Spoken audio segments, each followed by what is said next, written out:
What's good, YouTube? Back with another video. This one we're going to be showing you how to cut and or split your video file, whichever one you want to call it. So you can just drop it in here, and then when you drop it in, it doesn't matter which one, obviously, and you drop it in, you can either hit Control B and it's going to split, or you can hit where you want the split and you can hit this scissors at the bottom, or you can hit the scissors at the top. Either way it goes.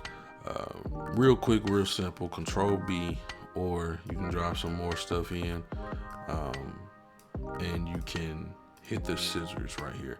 Now, me personally, I'm not gonna lie to you, I would rather it be where I could customize the shortcut key to what I want it to be instead of what it is, because Control B is quite a stretch. I'm not too fond of it. I mean, if you use your pinky and your pointer, but honestly, I don't like that. Hopefully in the update they come out with something better as far as the option for you to change it to what you want, because I'll just put it to some key on my mouse since it has like extra keys on the side, but that's another video, that's off topic. But anyway, hopefully this helped you out. If it did help you out, slam the like button, subscribe to the channel if you're new.